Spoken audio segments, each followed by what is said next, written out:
A new season, a home crowd, a fresh start. Love Nebraska opens its 2026 home schedule on Sunday, January 11th at Baxter Arena, hosting Love Houston in the home opener. First serve is set for 3 p.m., and the excitement starts the moment the doors open. Don't miss the chance to see elite professional volleyball featuring Olympians, All-Americans, national champions, and more as the season officially gets underway. It's opening night, Nebraska. Be there. Get tickets now at lovneb.com/tickets. If you're seeking a career with a growing company, Gaina Trucking and Excavating is hiring and looking for additions to their team. Gaina Trucking has a strong team culture, competitive pay, 401ks, and benefits like health, dental, and vision. Drivers are guaranteed 40 hours per week, even in the winter months, and are home every night. Start your career today at Gaina Trucking and Excavating. Apply today at GainaTrucking.com. January is your reset button. This January 10th, Farrell's Extreme Body Shaping in Lincoln is kicking off our 10-week challenge. We combine high-energy kickboxing, powerful strength training, and simple, proven nutrition to deliver real results in just 10 weeks. For a limited time, get $150 off when you enroll today. No gimmicks, just coaching, accountability, and a community that pushes you to win. Spots are limited, so don't wait. Visit fxblincoln.com and start your strongest year yet at Farrell's Extreme Body Shaping. 2 locations, South 40th and Yankee Hill, North 70th and Vine. Farrell's Extreme Body Shaping, changing lives 10 weeks at a time. In a world where Wi-Fi battles rage and bandwidth is never enough, one family dares to connect it all. Work from home, influence all day, stream all night, and game to win. Deadlines, downloads, and dance-offs, all happening under one roof, flawlessly. Can your internet provider do that? Fiber fuel your household at allofiber.com/all-in. This is Lincoln's home for sports talk on the FM dial. Also online at theticketfm.com. On the internet. KNTK FM Firth, 93.7 The Ticket. It's time to go one-on-one with DP. Coming at you live from the heart of Lincoln, America. On 93.7 The Ticket and theticketfm.com. Sponsored by the Downtown Lincoln Foundation. Here is your host, Derek Pearson.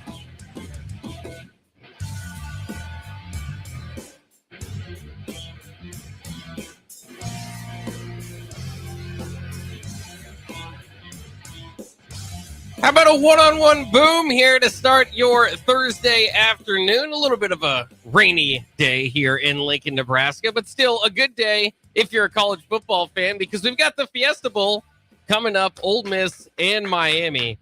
So that should be exciting for a chance to punch their ticket to the national championship game. We had a listener bring in some helmets, which is very cool. Two of the best. Austin Orman joining me so far. We'll have Nick Sainert, by the way, in the studio. Yes, I'm Jake Balkovin. Nick will join us in the second segment. This is kind of a beautiful helmet combination, I believe, Miami and in Ole Miss. Of course, there's a history of a rivalry with Miami, but it is pretty cool. They get to throw up the U, the orange and green. There's not many teams that have that. And then the Ole Miss kind of has corrected their ways, like many teams. They see that the darker blue shade of that kind of became popular in the early 2000s. Throw that to the side. Get back to that light blue they've been wearing once again. And so I think it's a beautiful helmet collision that we'll see tonight. So it's not a traditional helmet game, right? You think, like a Miami USC or like a Miami Ohio State in the last matchup. But yeah, it's not bad. I'm not going to lie. I still think of Ole Miss in more of the navy than the lighter baby blue. But what we need to acknowledge is that it's good that Ole Miss is good and interesting, because how many other schools claim a land shark as one of their mascots, right? Like a land shark? Are you kidding me? What does that even mean? What's a land shark? We know what a water shark is, great white shark and hammerhead sharks and tiger sharks, whatever. Like land shark, man. Fire me up, Ole Miss. I will say I still think of, Ole Miss and Mississippi State being in the first initial, top 4 of the college football playoff rankings. Oh, that's right. Yeah. Think about that area. The state of Mississippi was running college football for about 3 weeks until neither of them ended up making the initial 4-team playoff. But The baby-ish blues, the Skyer blues for Ole Miss have definitely grown on me. I love it. I think it's beautiful. But again, I think this is happening across sports. Like the Chargers, it was a thing. It was like the early 2000s. The baby blue almost seemed like, well, that looks like an 80s or 70s color or whatever. Let's, all except for North Carolina or the teams that that was part of their identity or part of their primary colors. Mm-hmm. Made the switch, and now you see the Royals do it. I mean, everybody, when they go back to that baby blue look, they sell jerseys, right? It's nostalgic, and that kind of touched a nerve with me. I don't mind the Royals powder blues. Not my favorite thing. It's a little too Carolina adjacent for me, but I get right. That was the thing back in the day. And you got to pick at that nostalgia bone every so often. You got to scratch that nostalgia itch, and I get it. I don't mind the powder blue tops.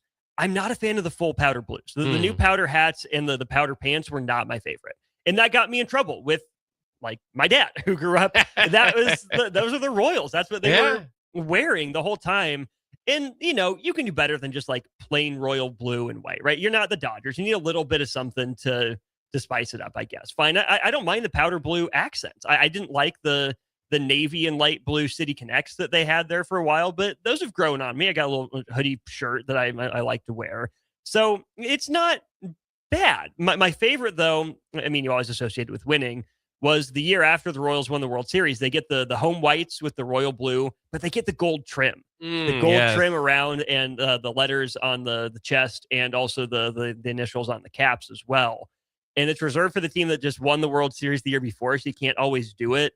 But I wish the Royals could find a way to kind of skirt around that and not just have those two primary colors, the home whites, the road blues, and maybe the gray alternates. Man, fire up some gold trim in there. You're the Royals. Yes. It's regal. Come on, find a way to sneak some hints of gold in there a little bit more. I completely agree. It's on their logo, right? I mean, so it's there. And it is something. I mean, if you just use it as an accent color, it pops quite a bit, and it really helps. You can throw it in with any color combination, but especially blue or light blue and white. It's seamless transition. You can't do full golds. That just ends up looking funky. Maybe the Vegas Knights can pull it off, but I don't think the Royals could ever go full golds. And to be completely honest, I'm very biased in that direction. I just told you, obviously the Royals, but going to Lincoln Lutheran, it was blue and yellow, and then they made a switch to navy and Vegas gold. Okay, that's pretty sick. I like that. I've always had this weird affinity for Marquette, which is, I don't know where that came from, because I wasn't a D Wade guy. So Marquette was good. They were fun to watch every so often. They were beating Creighton in the Big East, so I guess that's maybe where part of it came from too. But again, there's blue, there's white, yellow, with some kind of powder blue accents that they'll mix in from time to time. Creighton tried to pull off the Duke thing when they went with their navies that they wore against Nebraska. That was so hideous. It was so bad. Yeah. That matchup needs to be red versus blue every year. Yeah. But Creighton, you're not Duke. I didn't love when Duke did it. Those have kind of grown on me too. I don't mind a navy anymore. I think Duke pulled it off. I don't think Creighton did quite as well. I think they tried a little bit too hard. I think you can add navy, but I see most people's point where if you go to the Ole Miss style lighter blue, that's probably going to pop for more people. Yeah. So I think it is an aesthetically pleasing matchup tonight as we see it out there. And then, as we've been talking, just the rise of baby blue over the last several years made its way back into it. And I think it looks fantastic. So, that's kind of funny. That's kind of circular too, in life. It's kind of funny too, because when I was younger, the styles of the 90s, I grew up in the 90s, kind of early 2000s, somewhat cringy now at times, but, they were, I was told then, okay, this, styles are circular. Some of this, 70s, 80s stuff will come back. And I'm like, no, there's no way. And then you get far enough away from the 90s, you're like, that's never going to come back either. And now it's, that's kind of the fad. So it's kind of funny to see how that happens. And after all, the older generation, the parents were right. Styles will go around and come around. Also, it will go around and come around. It seems like college football players in the transfer portal. The latest news there is Kenneth Williams entering the transfer portal. Very interesting. Obviously, a great story from walk-on to scholarship. From walk-on, quite frankly, to all conference as a kick returner. And always kind of a thought back there in the back of basically everybody's mind of, well, what do you look like as a running back? Because he definitely has the speed to burn there. And it is, obviously we've seen some guys jump into the portal and come back this year already, and Braylon Pruitt and Larry Tarver. So potential for that to happen. But for a team that doesn't have a whole lot of pop or big play ability, I mean, this is actually a bigger loss than what people maybe are making it out to be, at least for me, right? Now, maybe it only affects 2 or 3 plays a year, 3 or 4 plays a year as far as big time game changing swings. But again, Nebraska just didn't have a whole lot of players that were capable of doing that. So, it is one where I think people will just kind of say, okay, special teams player, not the biggest hit for Nebraska, but really, I can't. What game did he have the big moment against where he kind of turned the second half? Well, he had the long kick return against Maryland. Yeah. They got that one off and running. And then the kickoff return, who did that one? Was that Northwestern it came against? Yeah, it seems like it. I'll look it up to double check. But yeah, it's so, I mean, I think this is a rather big loss. Again, not necessarily a guy that you'd projected to get too many minutes out of the backfield, but all conference players and all conference player. And Nebraska hasn't had many of them. And That's right. A second team on special teams. So that's still, to your point, more than Nebraska has had. A guy that the staff always talked up, a guy the staff always liked. I think it's unfortunate, but if you can't find another kick returner, isn't that a bigger indictment? Local kid, you get the Lincoln High connection, and sure, you'd like to keep him around. But if this is a young man that thinks he can do more than just return kicks, I mean, he never, maybe once, saw the field as an actual running back that he was recruited to be. If he thinks he's developed enough to the level that he can play the running back position in college football, I don't blame him. I think he was still, pretty far down the depth chart, probably 4th in terms of the guys whose names you bring up behind Nelson, Mosey, and still Quentin Ives for the time being. So if that's what it's about, so be it. Best of luck to you, young man. Go get it. Well, then Nebraska's got to find someone else to put back there, which you wouldn't think would be that hard. Should it be that hard to find a kick returner? Like, did it take, was it Mike Eckler that made Kenneth Williams good? Or was it just, hey, Nebraska has Kenneth Williams. Look at him. He can return kicks now. He's just a natural. He's a savant at returning kicks. I mean, he wasn't Devin Hester back there. He was good, right, but he wasn't, like you said, once every few games, he would do something to give you a little spark, and you have the moment with the kickoff return. And that's not to minimize what he did, but I'm sorry, if you can't find another person who can return the ball to the 30 sometimes, that's on you. Well, I mean, they're going to hope to get a guy to bring it to the 30, right? But it's those big plays, the big play possibility that we kind of mentioned there. And again, it was just maybe a few plays here and there throughout the season. Like you said, it kind of had that 85-yarder early in the season against Maryland. That was a big play in that game. Of course, these are both the Maryland and the Northwestern game, which he impacted Nebraska. Those are single possession victory, right? Yeah. Which Nebraska's really struggled with over the years, as we know. Did return that opening kickoff the second half, 95 yards against Northwestern to get that going. Here's the thing, and as we know, Nebraska's special teams have been bad, particularly since that date, but Nebraska's first kickoff return for a touchdown since 2017. Again, that's directly in line with Scott Frost, who kind of threw special teams aside and didn't care too much for him. So, maybe there is that, but to me, again, it is one thing to be able to get a guy, like you said, to consistently kind of return punts and, or kicks, excuse me. And the other thing is you got to give a lot of credit to Mike Eckler and everybody else on the field, because if you can kind of draw it up, and I think that was part of it, and get a lane for him, then, hopefully you've got somebody with enough speed back there to make a difference. So, I'm not here to say that this is the biggest loss of the portal, but for a team that doesn't have a whole lot of big-time play ability, or at least didn't show that off this year, he showed that he could swing you some games. I mean, without those 2 touchdowns, maybe you don't make it to the bowl destination that you wanted to. So, I mean, we'll see. But we were talking about it too. I think part of that, as far as like the big play impact and all that stuff, listen, Anthony Calandria is that type of guy. It might be a big play for the other team at times, but a big play nonetheless. But I think that's going to be the most interesting thing as we kind of transition from that to the quarterback. And I haven't had a chance to talk with you too much about it. Is Nebraska, the team, and obviously Dana Holgorsen, the offense, kind of went through a transition where earlier in the year they were kind of relying more on the passing game. We know they kind of eventually kind of found themselves with Emmett Johnson there, especially after Dylan Raiola went out. But whether it was Dylan or TJ Lateef starting, I mean, they did a good job of avoiding turnovers, and they have done that since the first year, where that was the big bugaboo, right? For Nebraska. But they didn't, it wasn't all just because they were just pretty risk averse in their play calling and their shots downfield, I guess, is what I'm leading to. I don't think that's going to be the case with this quarterback. So I'm not to say that he's got a huge arm that he's going to chuck it down the field, but he's somewhat of a gunslinger. I mean, he'll take those risks, and Nebraska's going to kind of have to live with them. So a lot more big play potential, maybe, with just the changing quarterback there. Are you saying Tommy Armstrong is back? I think something around that line, and that's what I think Nebraska kind of needs. As I kind of looked at, especially Utah and Devon Dampier, is what he would have injected into a Nebraska offense. And I hope that you're going to get the same thing, the same level of rise. Obviously, that's the hope with Calandria coming in, and he can obviously tune out a lot of those interceptions and the mistake-prone stuff.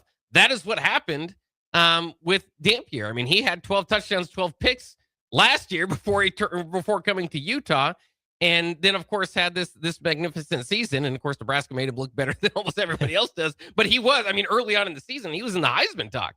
So I and that's when I sit back and look at it and think about Calandria versus TJ Lateef, or even TJ Lateef with Minchie, and I think the hope was to get Minchie a little bit more playmaking ability out there, right? But we haven't seen enough of it yet. Is that this offense is changing a little bit from being rather risk averse to we need some pop to this offense. And so, I mean, I don't know how you feel about how the quarterback, kind of the Minchie, all the thing together, but I feel like Nebraska landed where I wanted them to land from the beginning, which is, and it's funny that you bring up Tommy Armstrong. Again, you might not be in a position to go out there and get the Sam Levitts, the Brennan Sorsbys, but find a gamer, find a guy that's at least gonna give you a chance, sometime gonna cause you some headaches, but is gonna go out there and play some ball. First of all, shout out my buddy Nick, who texts me directly. So some say that Tommy Armstrong is the best quarterback in Nebraska history. I don't know who's saying that. Nick, I hope it's not you. I respect you too much to believe that you're the one saying that. I like Tommy, and I think he's gone probably underappreciated as the years have gone on. A lot of the complaining in the moment of, well, he's just chucking it downfield. Where's he throwing it? Or, look at all these interceptions that he threw. No, Tommy's a gamer. Yeah, I think that's the perfect description of him. Won Nebraska a lot of games. Maybe lost him one or two here or there, but I don't think Tommy was the biggest issue with those Bo Pelini teams. No. I'm a Tommy Armstrong guy. I'm a Tommy Armstrong fan. Grew up on Tommy in a lot of ways. Yeah. But guess what? He was supported by a good running game as well. Tommy had some dudes he could hand the ball off to, especially as he was growing into his own as a quarterback. In terms of the style, right, the gunslinger gamer kind of style, okay, Nebraska defense, here's your challenge. If Nebraska's offense is going to give it away a few more times, you better take it away a few more times. You better be ready for those sudden change scenarios. Difficult to ask a year one defense to do unless it's not. Unless Nebraska's brought in playmakers at the second level, unless Andrew Marshall takes a leap forward as a CB1 now for Nebraska. I don't love it. I don't hate it. There's a lot of different ways to build a winner, but at the end of the day, Bach, Nebraska's offense needs more possessions than its defense has to face. That's how good teams get good, is that they have the ball more often than other teams. Maybe it's time of possession. I think that's less important, more so than the number of times you're actually able to go down and score. The more times you have the ball, the more possessions you have the ball, the more opportunities you have to score. And that's the name of the game for an offense. So someone like Calandria, who's going to push the envelope, it might be good for Nebraska, because how many times have we seen Nebraska quarterbacks, not just over the last 2 years, but the last 5, 6, 7 years, have windows to throw, but either not have their eyes in the right spot or not be willing to pull the trigger because they don't believe in the guy they're throwing to. They don't believe in their arm. It's not a perfect platform, whatever it is. Say what you will about Calandria, he'll let that thing rip. He'll take off and run for it. He's pretty fearless. He thinks he can make the first down and more every time. There's a line there. It's one of those things, right, that makes players like this special. It is not that they rein it in, it's that they let it rip. In a lot of cases, there will be plenty of exciting moments. There will be some rabbits out of a hat. There will be some real head scratchers. What were you seeing? How do you possibly think you could get that through? Who do you think you are sort of moments? You hope that it tips the positive way for Nebraska, and that the risk does indeed become worth the reward, because I think Nebraska has been missing a little bit of that. But then here's the flip side, Bach. Anthony Calandria can't be Superman, right? How many times did it feel like Tommy Armstrong went full Superman to his detriment? Adrian Martinez after him. Casey Thompson, less so. Maybe that was due to injuries. But, I mean, especially Adrian Martinez, sometimes Dylan Raiola through the air. I don't want Nebraska's quarterback to feel like they have to do it alone. It's great to get those big splash plays, those exciting plays. How did he do that? But if it comes at the expense of consistency in the pocket, and if it comes at the expense of, 3 turnovers for every one big play like that, that's not worth it. It just can't be worth it at the end of the day. Yeah, but and again, I do fear that might be where Nebraska's offense is that they needed a Superman, right? Because you lose Emmett Johnson. Obviously, they're piecing together an offensive line that I think is going to be rather respectable, but that was a big problem, especially early on with your pocket quarterbacks last year. But this is, again, I opened up the segment talking about stuff that was cyclical. Back when Tommy Armstrong was around, I remember, Tom Stevens, former co-host of mine, that was one of his big things is kind of year after year. It's like they need a quarterback that doesn't have to do it all. And I think Nebraska's probably back in that position. And again, this is, obviously prognosticating, but part of this is looking at where Nebraska's season finished off last year, and a lot of blame goes on the defense, and well, it should. I mean, 40 points plus given up in the final 2 games, 37 obviously or more in the final 3 games. But on the opposite side, they weren't scoring a whole lot of points either. And so, Right. That's where it's so interesting. And again, we got a long off season. We'll get to the Kool-Aid. We'll get all into it and all that stuff. But It's been 8 days since the bowl game, Bach. Right. 8 days. Is the offseason over yet? Are we there yet? I mean, we're still working on building the team, right? So you can't come in and say, okay, this is how they're going to do. I predict this and that. I mean, we got to see how this all plays out. But the point is, from where Nebraska left off, what are their strengths? When you talk about, okay, the defense is going to have to step up. I'm sitting back and thinking, was the offense or the defense the strength of the team? Got to tell you, I don't see a strength at this point. We'll see if one can kind of step up.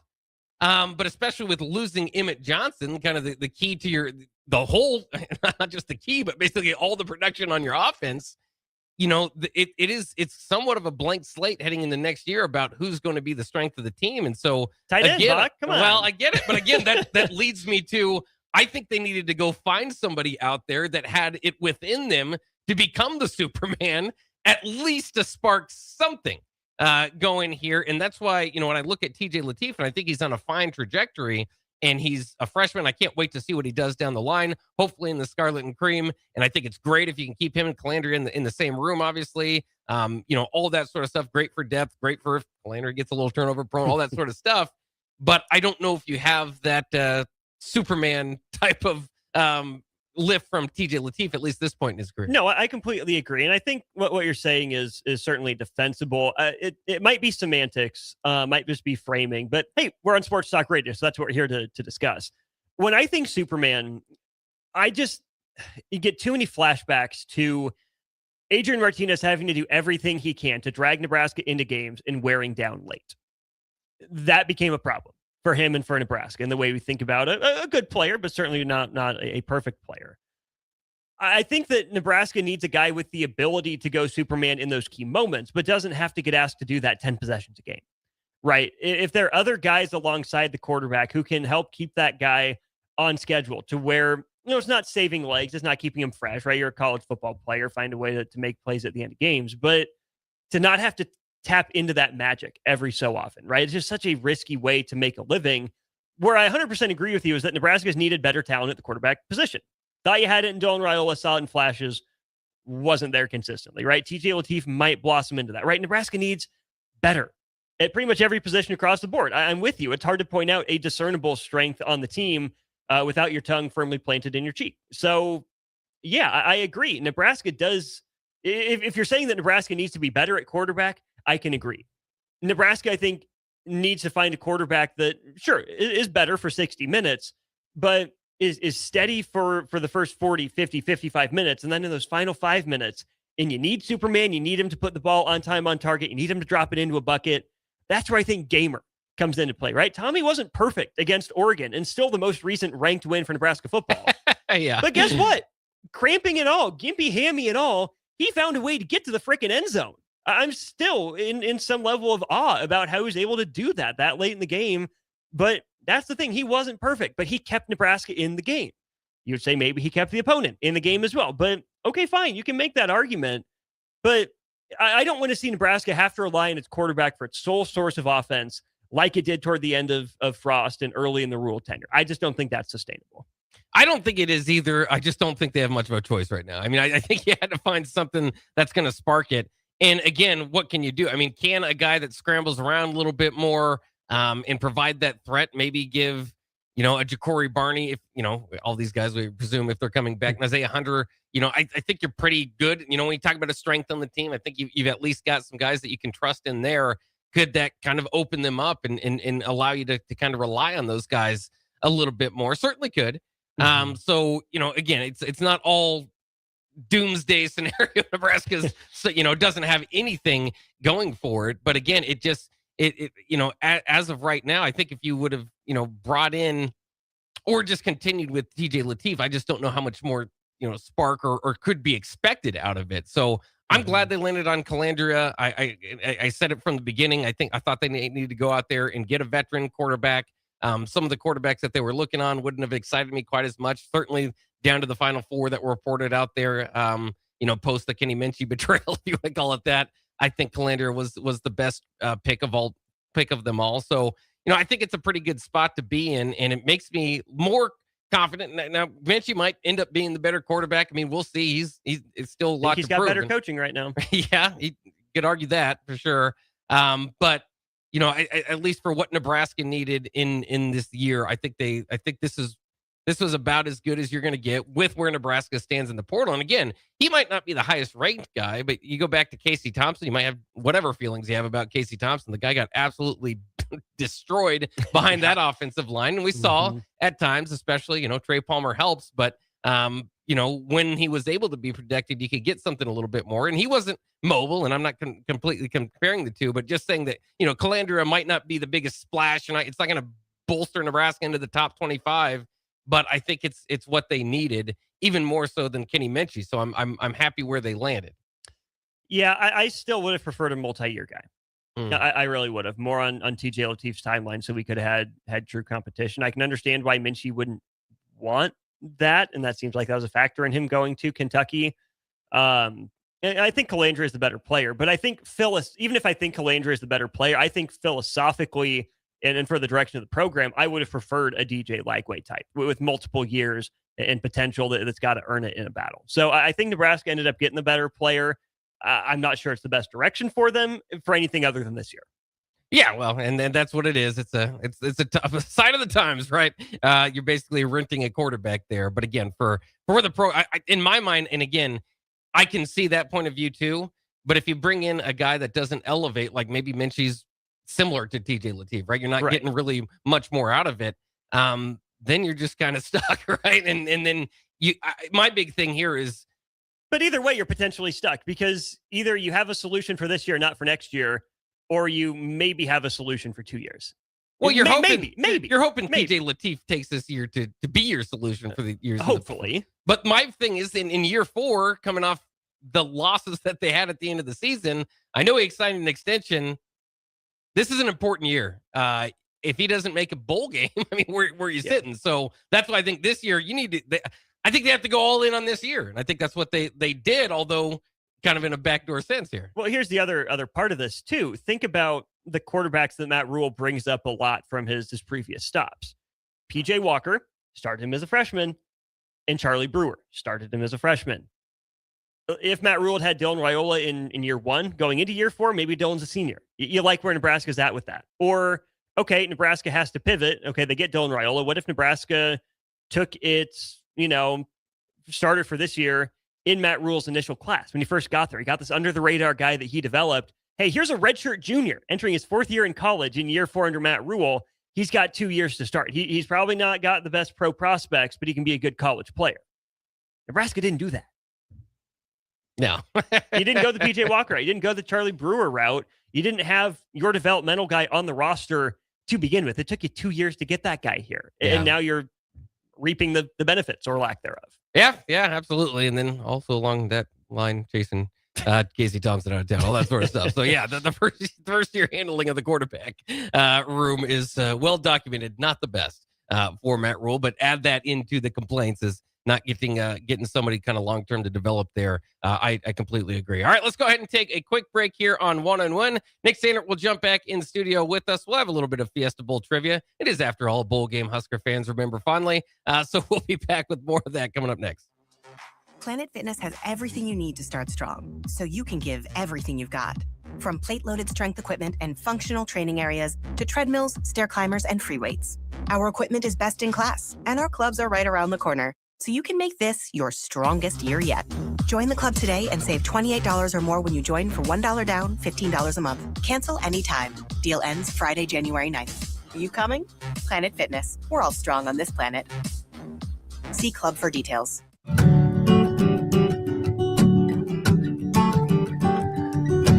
Way out there where the sun comes up under the big red sky, I do life the way I love, with family by my side.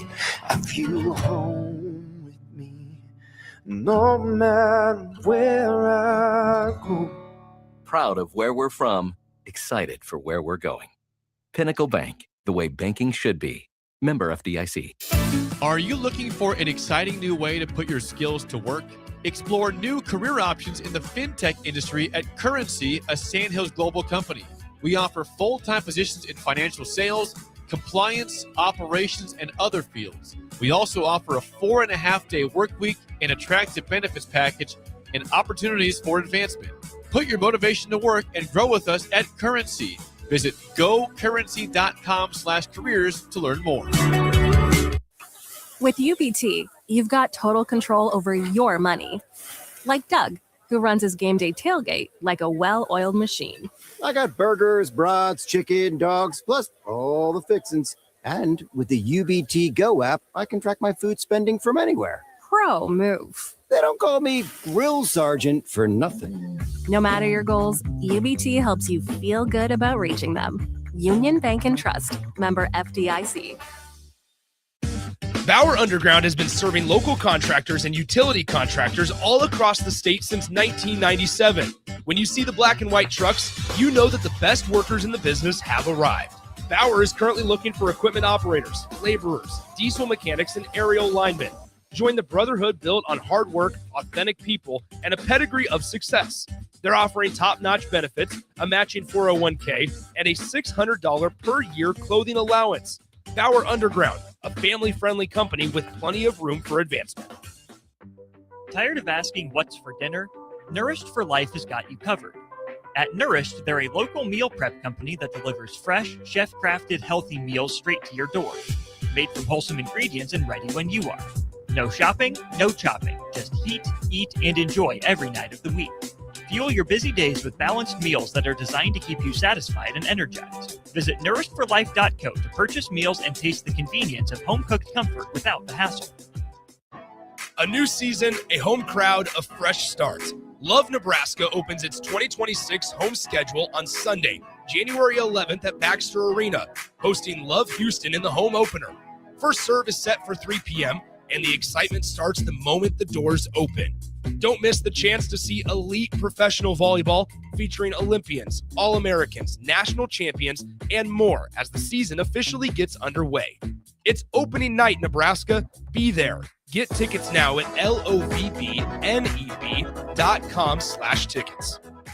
In a world where Wi-Fi battles rage and bandwidth is never enough, one family dares to connect it all. Work from home, influence all day, stream all night, and game to win. Deadlines, downloads, and dance-offs, all happening under one roof, flawlessly. Can your internet provider do that? Fiber fuel your household at allofiber.com/all-in. Husker Nation, conference play is here for Husker women's hoops, and we need your help. The Huskers had one of their best starts ever, completing non-conference play with a perfect 12-0 record. But Big Ten play will be a challenge, and they need to hear Husker Nation in the stands for every basket, steal, and each and every win.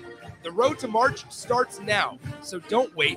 Head to Huskers.com/tickets and secure your seat for some unforgettable matchups in PBA. Go Big Red.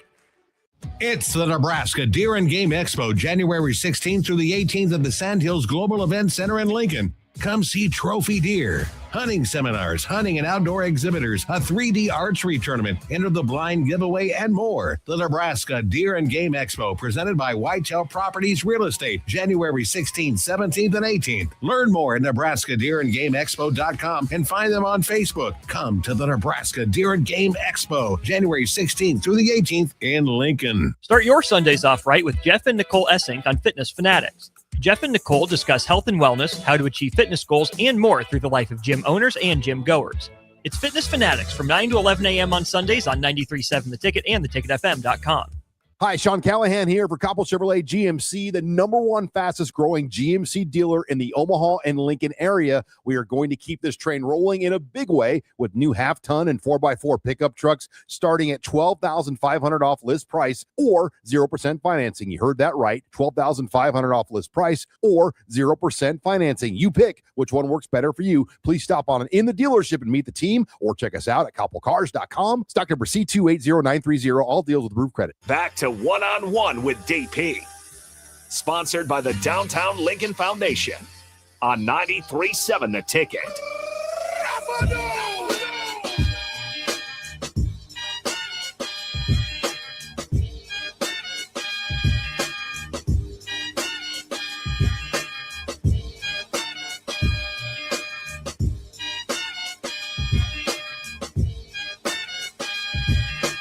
We are back here on One-on-One on 93.7 The Ticket. DP out of town, so myself, Jake Bakoven, in here with Austin Orman and Nick Sainert now joining us in the studio as well. Boys, Nick, welcome to the show. I also want to start off. How about the helmet matchup tonight? I know you already wore the yeah, great. Looks aesthetically very pleasing. I think if we can get, I doubt that this would be the case because I would imagine Miami.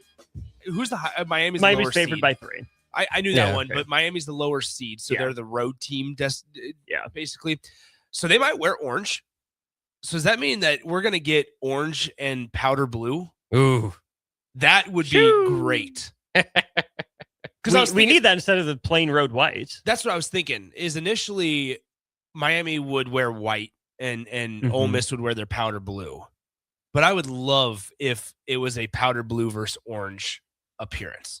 Fiesta Bowl tonight, so that means Arizona's the spot? Yeah. Okay. So indoor stadium. Well, they should, and that kind of brings the point overall together back to, the NFL does that color rush game, once but those beautiful. Uniforms are so bad. Well, yeah, they do. They don't always do a great job of that, but I don't know why, maybe we should bring that more often to the front. I know. How did you guys feel about, you guys like alternate uniforms, right? Absolutely. Generally, we're under the age of 35. So are you talking about Nebraska? We do know how email works. So yeah. So I mean, but you guys, I don't know. It seems like that's kind of the cutoff for like alternate uniforms, fans of, not fans of. I'm going to be in trouble next year. I'm 35. That's rough. Yeah. But I'm already. I did not know this. Oh yeah. You're already 10 years older than I am. Yeah. And I'm already, though, a traditionalist. I understand why you get to an age it was better back in my day. Like, I'm already there with college football. So I guess I'm ahead of schedule there. Guys, we do got to get, obviously, Nebraska has a history of the Fiesta Bowl. And what's better than talking about the past for Nebraska football? Do you guys have any idea how many times Nebraska's played in the Fiesta Bowl? Is it like 6? It is exactly like 6. Nice. Dang, so much like 6, it is 6. Good guess. Say? The most famous one was the most recent appearance, I presume. Second most recent appearance. They played in 97. So they played the Fiesta Bowl 95 championship, 96. Yep. Fiesta Bowl. Yep, 96. Yep. And then in the year 2000, 1999 season, they played Tennessee there, and T. Martin, defending champs and all that, and beat them there as well. Yeah. So, 2 victories. Out of the 6 games, how many victories do you think they had? 4. 3. It's still 2. So. They lost. We can just keep on going down. They lost their first 4. Their other ones were in the 1989 season, a 41-17 loss against number 5 Florida State. Nebraska was number 6 at the time. They also lost in the 1987 season, 1988 Fiesta Bowl Another loss to Florida State, 31-28. Florida State was number 3 at the time. Nebraska was number 5. They lost in the 1985 season, 86 Fiesta Bowl, 27-23 to number 5 Michigan when Nebraska was number 7. And they also lost in 1975 for the same season. The Fiesta Bowl that year was played in December 26th. 17-14 to number 7 Arizona State when Nebraska was number 6. So, that's a true road game. Yeah, that is tough. So Tom Osborne had a little bit of trouble with the Fiesta Bowl till he didn't, I suppose. Couldn't win the big one. Yeah, there you go. But of course, the famous ones, as we mentioned, Nebraska 62-24, January 2nd, 1996. That is still the record for most points scored in the Fiesta Bowl, by the way. Wouldn't that be nice? Yeah. And then, of course, in like we mentioned, 31-21 victory over Tennessee has number 3 in the college football playoff era. That's the team a lot of people go back to in 1999. That team certainly might have won it all. If you remember, that was Michael Vick and Virginia Tech against Chris Winkie. Peter Warwick, those guys at Florida State. Florida State ended up winning, but certainly would have been an opportunity for Nebraska there. Most appearances in the Fiesta Bowl all time. You guys have a guess? Would Miami be up there? The Fiesta Bowl. Big Ten. I'm getting it mixed up with the Orange Bowl. Most in the Fiesta Bowl. It couldn't just be like Ohio State. Right? It is just like Ohio State. You're pretty good. Go. Whenever you doubt yourself, I'm full of doubt. I'm full of doubt. That's slightly surprising to me because you think about the Big Ten going to the Rose Bowl, right? More often, exactly. But unless they know the Rose Bowl was, Big Ten 1 in the years Ohio State was Big Ten 2 or whatever. Yeah, and I'm trying to even think. The last time Ohio State played in the Fiesta Bowl was 2016. That's the last time they won a bowl. They played it in 2019. So I think part of this is the college football playoff expanding and getting in those games and stuff. Can we be honest that I hate that? I hate that they take on those classic bowl games. I do too. I would rather I'm fine if they keep the bowl game, but just transplant all the signage and whatnot to a home stadium. Oh, really? But you can't play the Rose Bowl. You can't play the Rose Bowl. Okay, in Indiana. fine. The Rose Bowl gets its carve out, but you can't transport the PlayStation Fiesta Bowl to. Yeah, you can. Coral Gables. Yeah, sure. But that's the Orange Bowl. Okay. Well, then Ole Miss is the higher seed, so you can't transplant to Oxford. Yeah, you can. Yeah, you can. Okay. Yes. But this is where Miami just needs to build its own college football stadium. Yeah, absolutely. Is Miami capable of that? They should be. They're going to get additional money here. Yeah. And that would take years, but is Mario Cristobal a top 10 coach in college football right now? Yeah. Number 10. I mean, seriously, because we never talk about Mario Cristobal in the same breath as we do Kalen DeBoer, Lane Kiffin, obviously, Kirby, and Ryan Day. We never talk about Mario Cristobal in the same breath. He's one of those guys when they do these lists every year, right? Can be anywhere from like 10 to 30, depending on where the last year was. He was not good. He was not good at FAU. So it was Oregon, FIU or FIU. He was not good. Okay, so it was 1-11, 5-7, 3-9, 7-6 with a bowl win, 8-5 with a bowl loss, then 3-9. Position coach takes over for one game for Oregon. He's the interim in the Las Vegas Bowl. Oregon under him was 9-4, 12-2, 4-3 in the COVID year, and then 10-3. Takes over a scuffling Miami, and he's increased the number of wins every year. Yeah, 5-7, 7-6, 10-3, 12-2. Top 10 might be slightly aggressive, but I think he's a much better coach now than he was at Florida International. I think he's still taking a lot of grief for the end of that Georgia Tech game where he decided to run it instead of kneel down. So you have to question the game management, but that's one gaffe on his resume. I get he doesn't have the national championship, but who do you give more credit to? Do you give more credit to a guy like Mario Cristobal, who's built, or Ryan Day, who has a national championship and sustained, but continues to lose the Michigan game?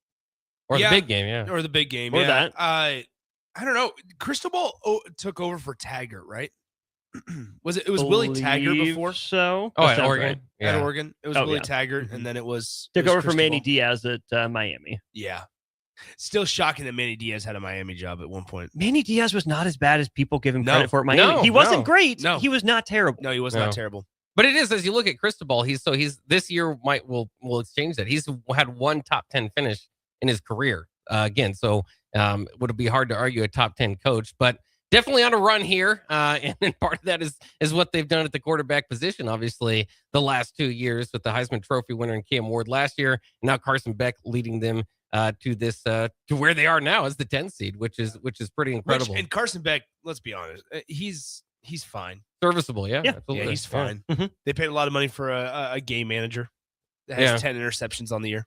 Yeah. But how many of those came in like 2 games? Yes. I don't know. He's been better down the stretch. I'm not high on Carson Beck. No, I agree. I'm just saying let's be fair to the guy.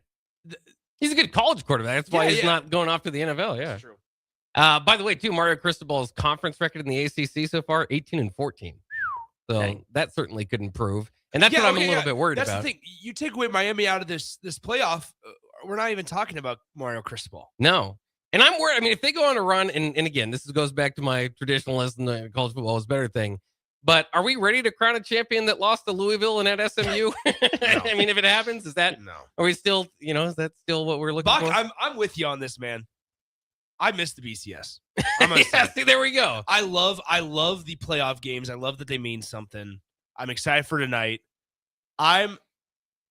Which matchup are you guys more interested in? Indiana, Oregon in a heartbeat. Okay. Yeah. I am too. Yeah. Well, it's Big Ten. I don't know if that's our bias or just I don't think it is. Big Ten's also won the last 2. I think it's going to be a better game. Yeah, that too. Intrigue. Obviously, Cincinnati's the story. What would be the most surprising matchup? Obviously, Oregon on that side. Is it Ole Miss? Got to be, right? I think so. But I'll say this. That's the matchup I want to see most. Oregon and Ole Miss? Maybe Indiana, Ole Miss. The matchup I'm going to change that. The matchup I want to see most is Indiana, Ole Miss, but I'm not that interested in seeing Miami in there. Yeah, it's not. I think of all the teams that might have they're the 10 seeds, so there's something there, but yeah, I think it's probably the least. But Miami's not really an underdog. Like, it's Miami. And they've won titles before. The other teams haven't, so that definitely. But I think the other part for me is like, in the national championship game, I want to see. No, I don't want to see fireworks. I'm not trying to see a 50-50 ball game. Oh, sign me up for that. But something around about Ole Miss, Indiana, or Ole Miss, or what do they all have in common? They can score the football. They can score, man. But they also play really good defense, especially Indiana and Oregon. I think Oregon sometimes gets discredited because we think Oregon and flash and high-powered offenses. I think Oregon's defense is actually the better side of the ball.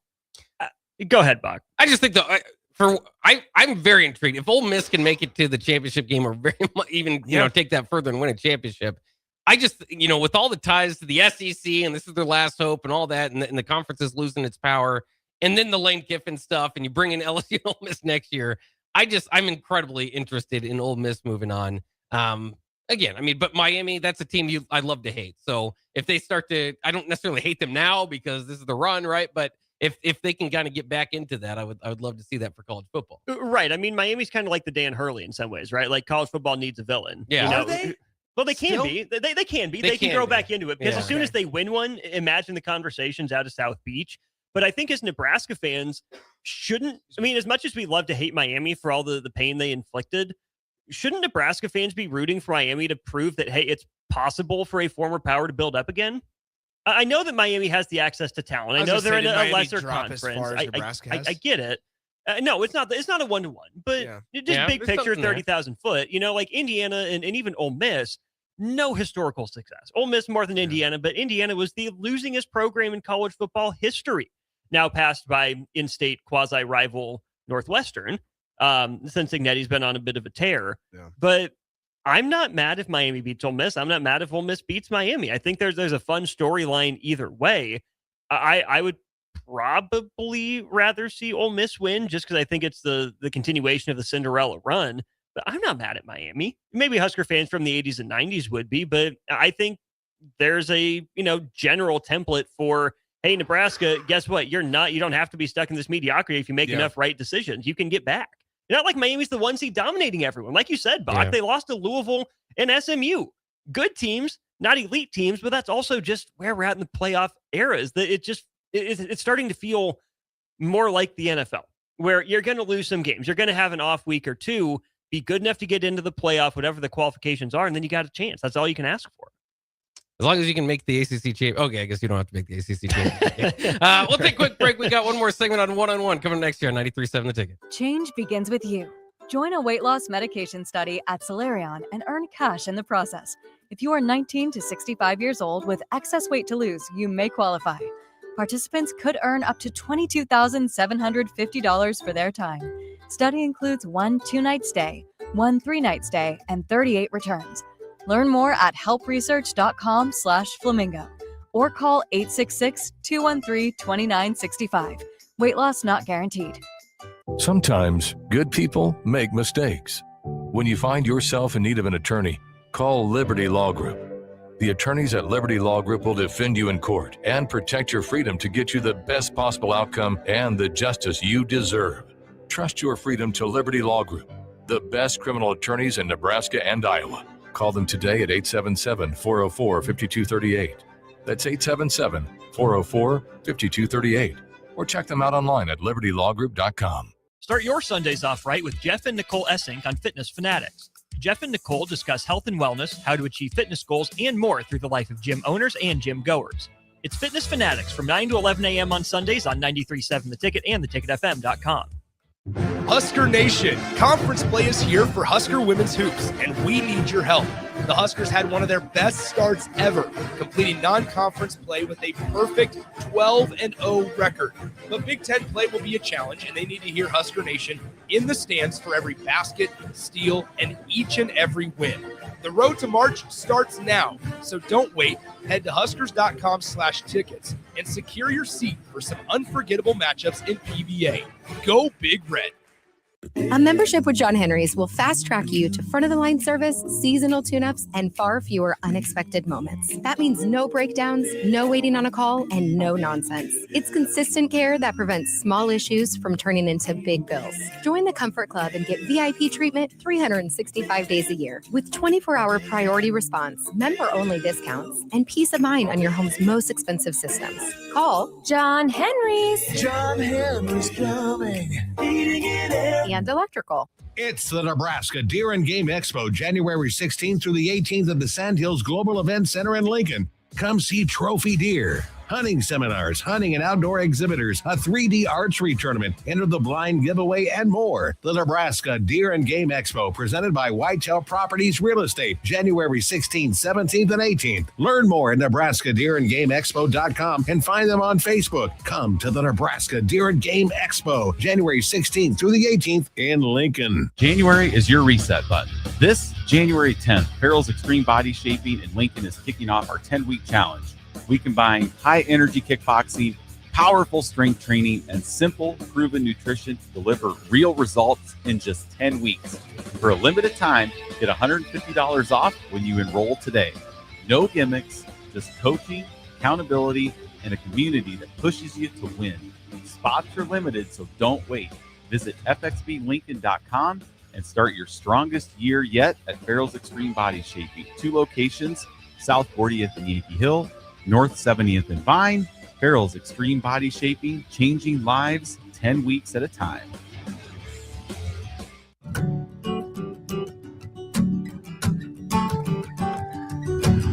way up there where the sun comes up under the big red sky.